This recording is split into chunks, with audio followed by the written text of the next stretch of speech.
आइए जानते हैं आज के कुछ प्रमुख अंतर्राष्ट्रीय खबरों को। पहले एक नजर आज के हेडलाइंस पर। पीएम मोदी के जन्मदिन पर बना वर्ल्ड रिकॉर्ड। आज 2 करोड़ से ज्यादा लोगों को लगी कोरोना वैक्सीन। औरंगाबाद में उद्धव ठाकरे ने भाजपा को बताया भावी सहयोगी। फडणवीस बोले नामुमकिन कुछ भी नहीं। जीएसटी परिषद की बैठक शुरू। पेट्रोल डीजल को दायरे में लाने पर चर्चा।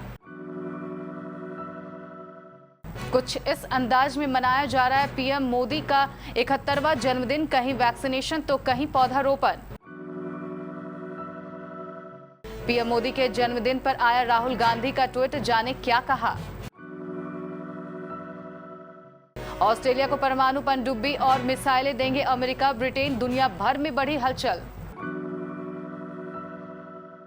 बीच समुद्र में 2 बच्चों के साथ 4 दिनों तक फंसी रही मां। अपनी पेशाब पीकर बच्चों को कराया स्तनपान। लगातार रौनक से रिकॉर्ड ऊंचाई पर शेयर बाजार। 60,000 की ओर बढ़ा सेंसेक्स। साहिल खान पर बॉडी बिल्डर मनोज पाटिल को आत्महत्या के लिए उकसाने का आरोप, केस दर्ज। और विराट कोहली के T20 क्रिकेट की कप्तानी छोड़ने से टीम इंडिया को होंगे बड़े नुकसान। प्रधानमंत्री नरेंद्र मोदी के जन्मदिन पर कोविड-19 टीकाकरण का नया रिकॉर्ड बना है। शुक्रवार को शाम करीब 5 बजे तक ही 2 करोड़ से ज्यादा लोगों को कोरोना की वैक्सीन लग चुकी है। आज जिस तेजी से वैक्सीनेशन हो रहा है उसे देखते हुए 3.25 करोड़ डोज लगाई जा सकती है। बीजेपी ने मोदी के जन्मदिन पर टीकाकरण की दर को 2 गुना करने का लक्ष्य रखा था। देश में शुक्रवार को किस तेजी से वैक्सीनेशन हुआ है इसका अंदाजा इसी बात से लगा सकते हैं कि शाम करीब 5 बजे तक ही 2 करोड़ से ज्यादा लोगों को टीका लगाया जा चुका है। इसका मतलब है कि न्यूजीलैंड की पूरी आबादी से 4 गुना से भी ज्यादा। महाराष्ट्र में भारतीय जनता पार्टी और शिवसेना के बीच फिर से नजदीकियां बढ़ने लगी है। औरंगाबाद में एक कार्यक्रम में शामिल हुए सीएम उद्धव ठाकरे ने भाजपा के वरिष्ठ नेता और रेल राज्य मंत्री राव साहेब दानवे की ओर देखते हुए उन्हें अपना पूर्व और भावी सहयोगी बताया। इसके जवाब में मंत्री राव साहब दानवे ने कहा कि शिवसेना और भाजपा के साथ आने से मतदाता खुश होंगे। दोनों नेताओं के इस बयान के बाद राज्य में सियासी हलचल फिर शुरू हो गई है।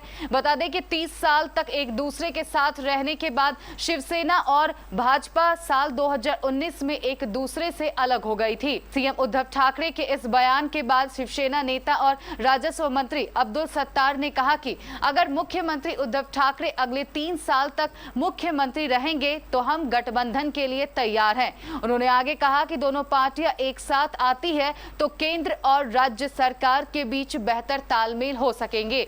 दोनों ही पार्टियां हिंदुत्ववादी विचारधारा की है। वित्त मंत्री निर्मला सीतारमण की अध्यक्षता में जीएसटी परिषद की 45वीं बैठक लखनऊ में शुरू हो गई है। इसमें 4 दर्जन से अधिक वस्तुओं पर टैक्स दर की समीक्षा हो सकती है। इसमें कोविड-19 से संबंधित 11 दवाओं पर टैक्स छूट को 31 दिसंबर 2021 तक बढ़ाने का फैसला भी हो सकता है। केंद्रीय वित्त मंत्री निर्मला सीतारमण की अध्यक्षता में वस्तु एवं सेवा कर परिषद की महत्वपूर्ण बैठक में काउंसलिंग पेट्रोल व डीजल को जीएसटी के दायरे में लाने पर चर्चा हो सकती है। आज प्रधानमंत्री नरेंद्र मोदी का 71वां जन्मदिन है। इसे बेहद सादगी और कुछ अनूठे संदेश देते हुए मनाया जा रहा है।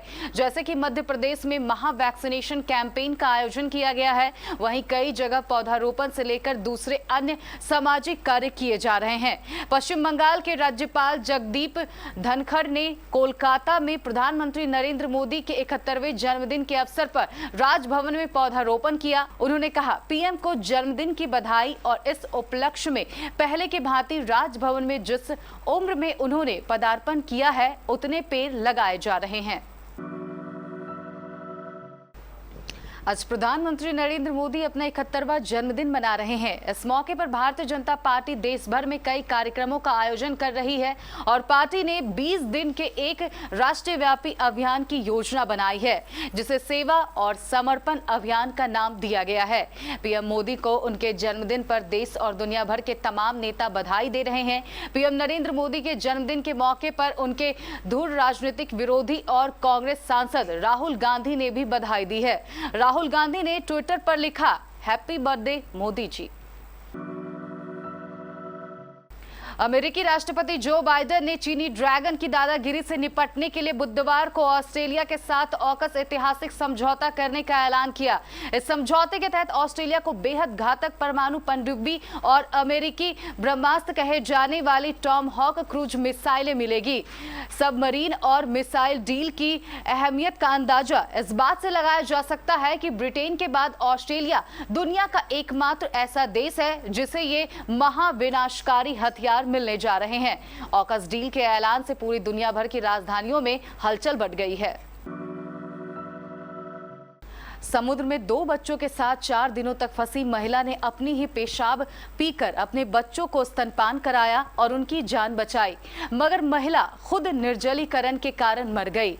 जब से ये मामला सामने आया है तब से ही लोग उस मां की खूब तारीफ कर रहे हैं।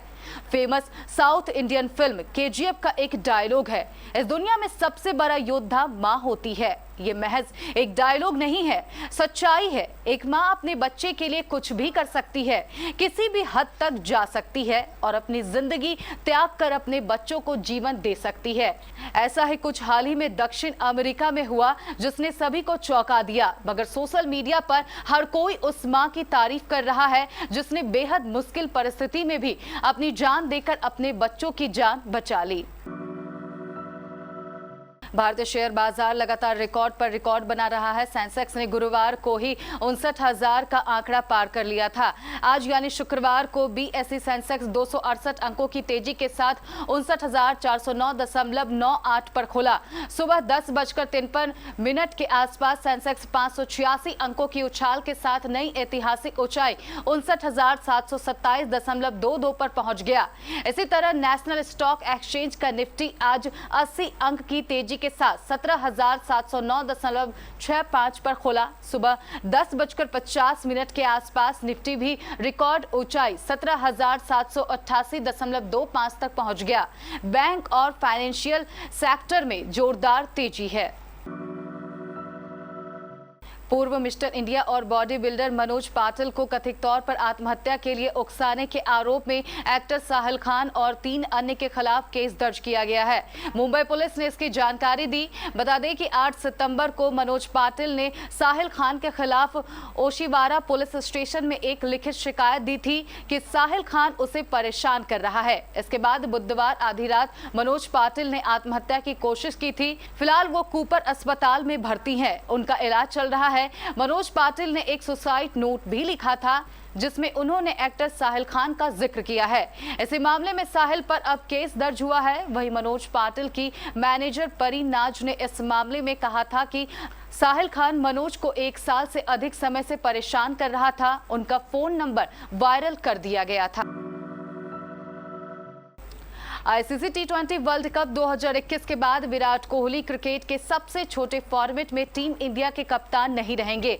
ये जिम्मेदारी अब किसी और को सौंपी जाएगी। इस खबर ने विराट कोहली के फैंस का दिल तोड़ दिया है। भले ये फैसला स्लिप्ड कैप्टनसी के फॉर्मूले पर लिया गया है, लेकिन कोहली के इस्तीफा देने से टीम इंडिया को कई बड़े नुकसान उठाने पड़ सकते हैं।